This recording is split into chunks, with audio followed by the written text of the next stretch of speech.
ಘಟನೆಯನ್ನ ಭೇಟಿಯಾಗಲು ಬುರ್ಕಾ ಧರಿಸಿ ಬಂದ ಯುವಕ ಮಕ್ಕಳ ಕಳ್ಳನೆಂದು ನುಗ್ಗಾಡಿಸಿ ಹೊಡೆದ ಸಾರ್ವಜನಿಕರು. ಶಿವಮೊಗ್ಗ ಜಿಲ್ಲೆಯ ಸಾಗರ ಪಟ್ಟಣದ ಜನ್ನತ್ ನಗರದಲ್ಲಿ ವಿಚಿತ್ರ ಹಾಗೂ ಆತಂಕಕಾರಿ ಘಟನೆಯೊಂದು ನಡೆದಿದೆ. ಯುವಕನೊಬ್ಬ ಬುರ್ಕಾ ಧರಿಸಿ ಓಡಾಡುತ್ತಿದ್ದುದನ್ನು ಕಂಡು ಸಾರ್ವಜನಿಕರು ಆತನನ್ನ ಮಕ್ಕಳ ಕಳ್ಳ ಎಂದು ತಪ್ಪಾಗಿ ಭಾವಿಸಿ ಹಿಗ್ಗಾಮುಗ್ಗಾ ಥಳಿಸಿರುವ ಘಟನೆ ಬೆಳಕಿಗೆ ಬಂದಿದ್ದು. ಇನ್ನು ಶಿವಮೊಗ್ಗ ಜಿಲ್ಲೆಯ ಸಾಗರ ನಗರಸಭೆ ವ್ಯಾಪ್ತಿಯ ಜನ್ನತ್ ನಗರಕ್ಕೆ ಯುವಕನೊಬ್ಬ ಬುರ್ಕಾ ಧರಿಸಿ ಬಂದಿದ್ದ.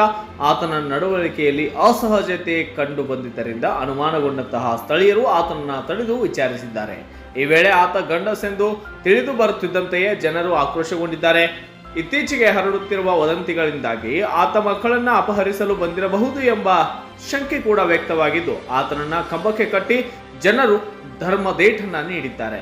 ಮಾಹಿತಿ ತಿಳಿದ ತಕ್ಷಣ ಸಾಗರ ಟೌನ್ ಪೊಲೀಸರು ಸ್ಥಳಕ್ಕೆ ಧಾವಿಸಿ ಯುವಕರನ್ನ ಸಾರ್ವಜನಿಕರಿಂದ ರಕ್ಷಣೆ ಮಾಡಿ ವಶಕ್ಕೆ ಪಡೆದಿದ್ದಾರೆ. ತನಿಖೆಯಲ್ಲಿ ಬಯಲಾದ ಅಸಲಿ ಸತ್ಯ, ಪೊಲೀಸರು ಯುವಕನನ್ನ ಠಾಣೆಗೆ ಕರೆದೊಯ್ದು ವಿಚಾರಣೆ ನಡೆಸಿದಾಗ ಅಸಲಿ ವಿಷಯ ಬೆಳಕಿಗೆ ಬಂದಿದ್ದು, ಯುವಕ ಯಾರನ್ನು ಅಪಹರಿಸಲು ಬಂದಿರಲಿಲ್ಲ, ಬದಲಾಗಿ ತನ್ನ ಪ್ರೇಯಸಿಯನ್ನ ರಹಸ್ಯವಾಗಿ ಭೇಟಿಯಾಗಲು ಈ ರೀತಿ ವೇಷವನ್ನ ಧರಿಸಿ ಬಂದಿದ್ದ ಎಂಬ ವಿಷಯ ತಿಳಿದು ಬಂದಿದ್ದು, ಸದ್ಯ ಯುವಕನನ್ನ ವಿಚಾರಣೆಗೆ ಒಳಪಡಿಸಿರುವಂತಹ ಪೊಲೀಸರು ಇಂತಹ ಅಜಾಗರೂಕ ನಡವಳಿಕೆಗಳಿಂದ ಅನಾಹುತಗಳಾಗುವ ಸಾಧ್ಯತೆ ಇರುತ್ತದೆ ಎಂದು ಆತನಿಗೆ ಎಚ್ಚರಿಕೆಯನ್ನು ನೀಡಿದ್ದಾರೆ.